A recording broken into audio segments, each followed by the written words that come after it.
Hey there folks, this is Josh, Stoney Ridge Farmer. Welcome back to another beautiful hot day here on the Stoney Ridge Farm in the foothills of the Blue Ridge Mountains. We are going to be working with our V-rake today. So we're going to get our hay rake out, we're going to rake up the hay, and we're going to get started baling. I don't know if we'll get it all baled up by the end of the day today. Probably looking at somewhere in the neighborhood of 20-25 bales. Lots of work has gone into this. Thank you all so very much for your concern with Mrs. Stoney Ridge. She broke her wrist while we were cutting hay the other day. She got tackled by one of our German Shepherds.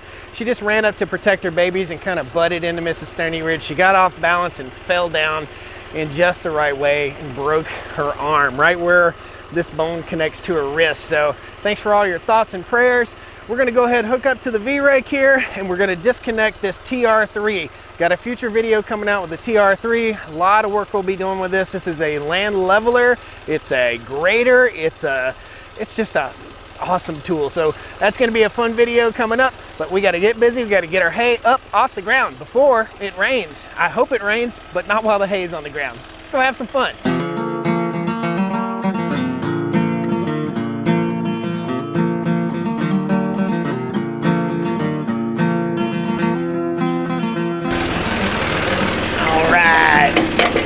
Nice, backed right up in there. That only happens once in a while.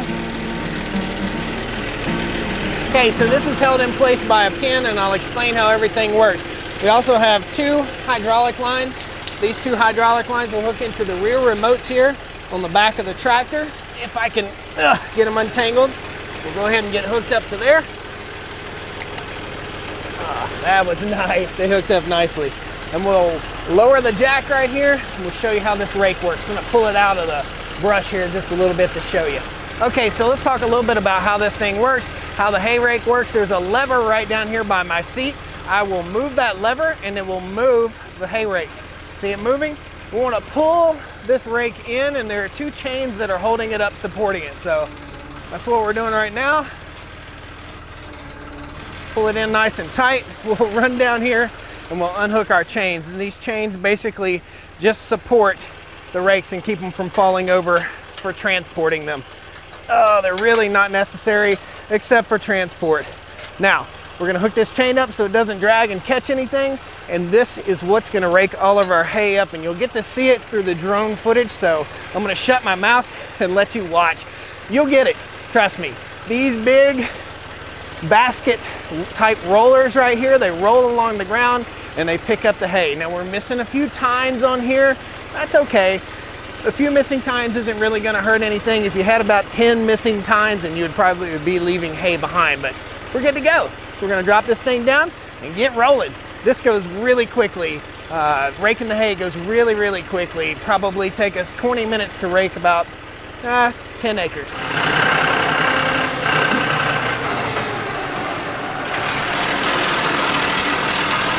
All right, so we're over here. We're gonna lower our tines, just like that.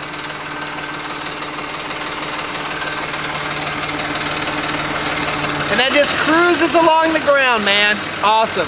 Let's toss the drone up and get busy. We got all this field to take care of.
All right, it's the next day. We raked up hay basically until sundown yesterday, and we're getting ready to start baling. This is a John Deere 385 baler. It's been super duper awesome. The only issues I've ever had with it is one of the tires, and these things, I'll give you details on how this thing works, how all this stuff works.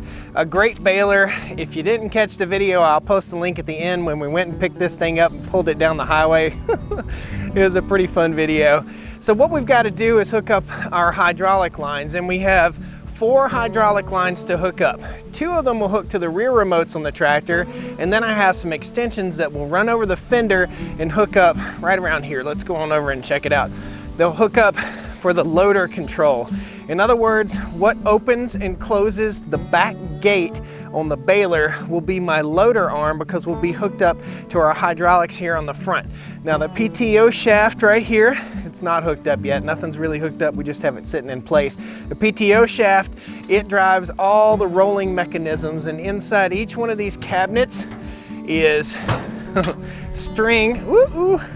Well, that one ain't gonna open, but there's string in there, and the string just pulls off to the tire. So we wanna make sure everything is well lubricated, ready to rock and roll, make sure we have plenty of string.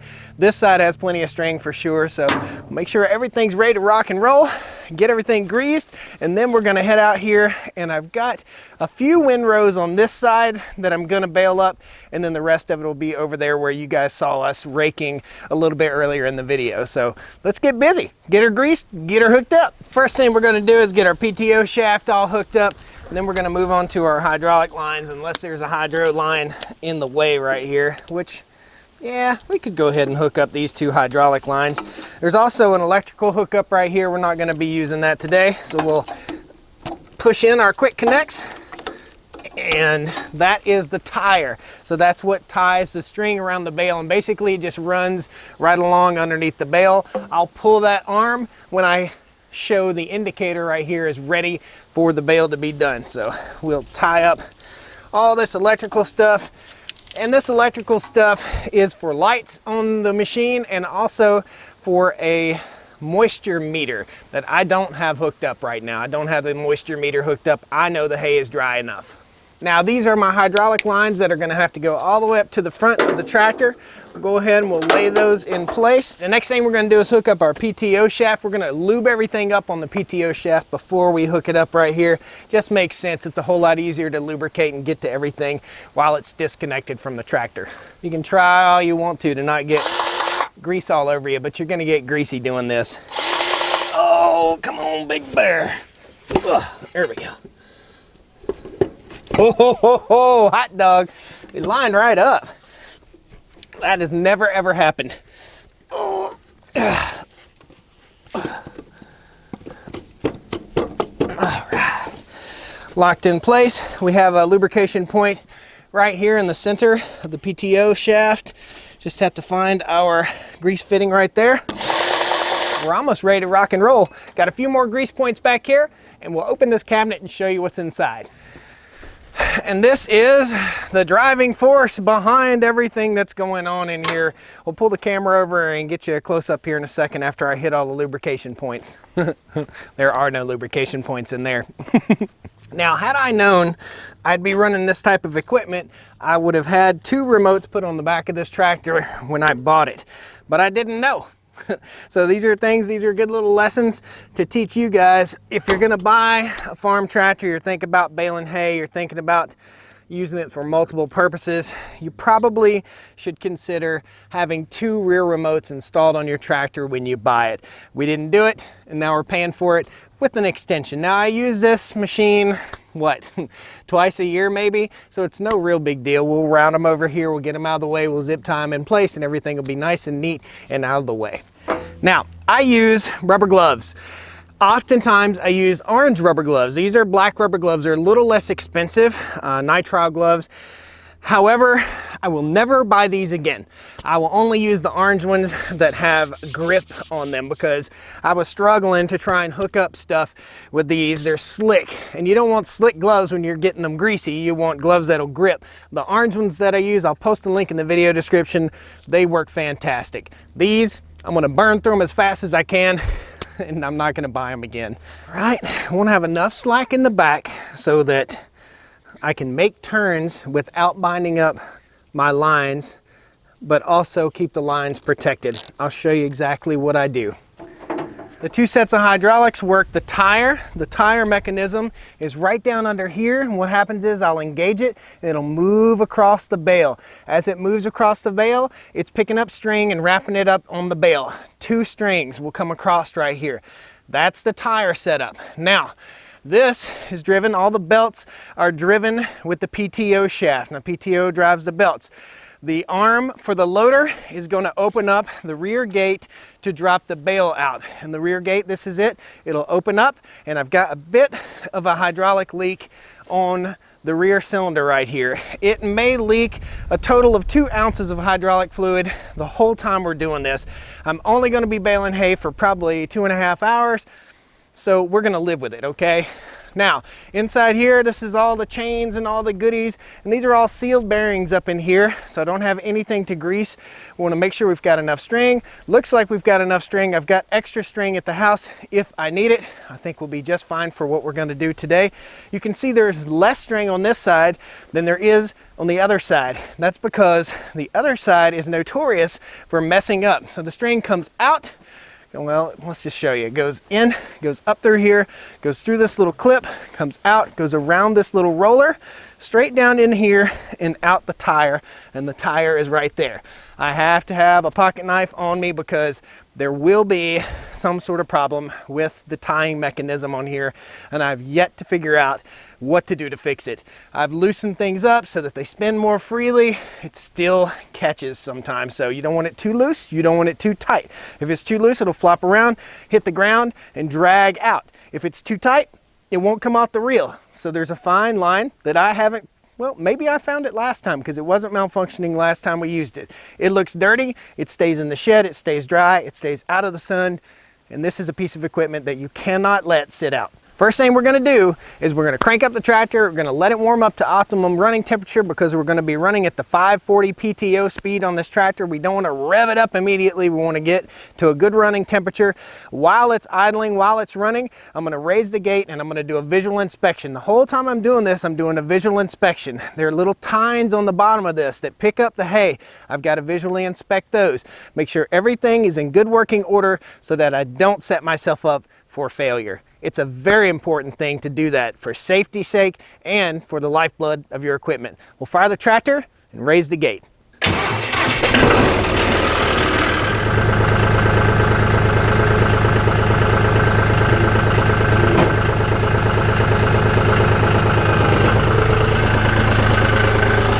Now there's a safety mechanism on this machine to keep the gate from falling on you. So if you get up underneath it, we engage the safety right there, and that keeps the gate from falling down on top of us. I'm gonna go up underneath it. All the belts look good. There's still some old hay in there, like trashy old hay from last year. That's totally fine. I think it's better to put this thing up dry than it is to spray it off and put it up wet. You're just gonna damage bearings that way. So think about that when you get ready to put your equipment up. Get it out and run it a little while if you pressure wash it. Watch those bearings. You don't want water in there. Dust is bad, but water is way worse.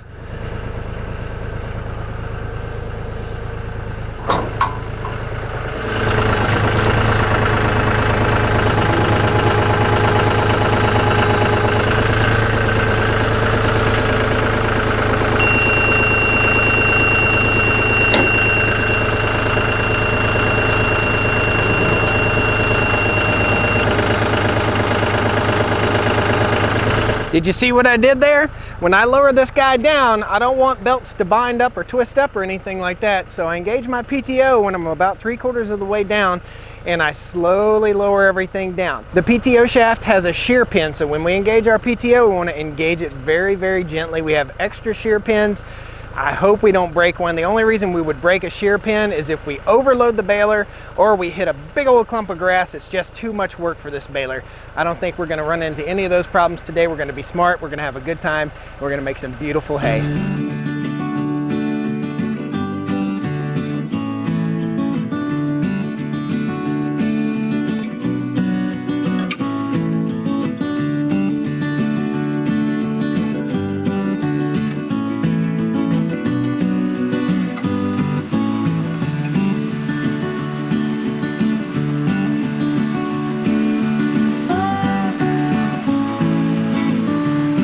Fire. We got a fire. There's a bale. First bale is over there on the other side of the farm on fire. Got a bearing that went bad right here. Hear that steam? I looked back, I could smell something. Something didn't smell right. No sounds, no nothing like that. But we got a bale on fire. There's nothing I can do to put that bale out at all. The baler appears to be okay. A fire extinguisher is another thing you need to keep on you when you're baling hay. I've got it all propped up. We're gonna go over there and look at that bale that's burning. This is one of the dangers of baling hay. Everything appears to be good here on this.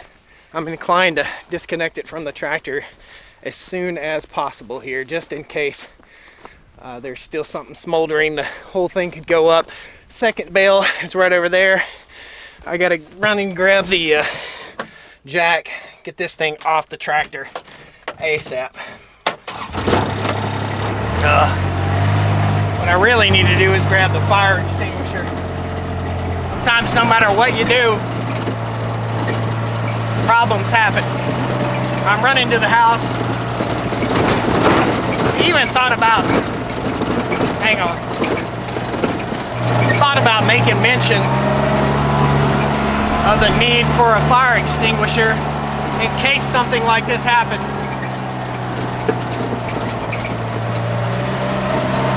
And it happened.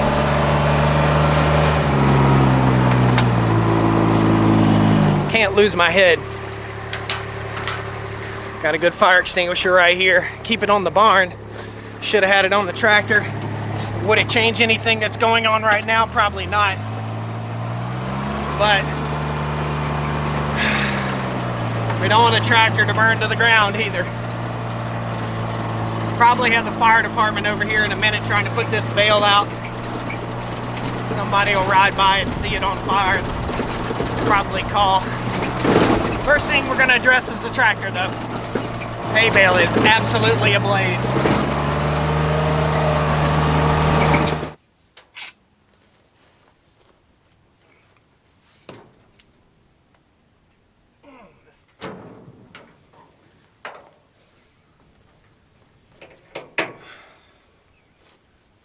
Fire extinguisher won't work. What in the world, dude? Come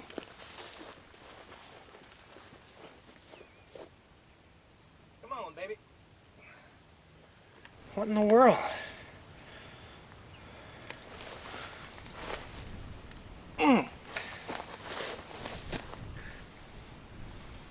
Glad the baler isn't on fire.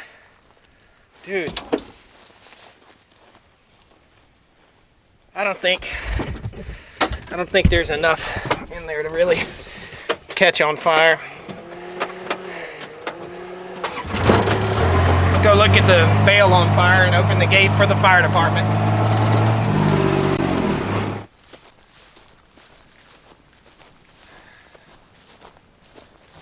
Danger, danger, danger, danger, danger. Surprised I don't hear the fire department coming already. It's just burning up. Let's go get the gate open. Ever see a fire in a hayfield? This is how it happens. I cannot believe that fire extinguisher would only fire once. It just fired once and that was it. Totally trashed. That's upsetting. We'll get our gate open here.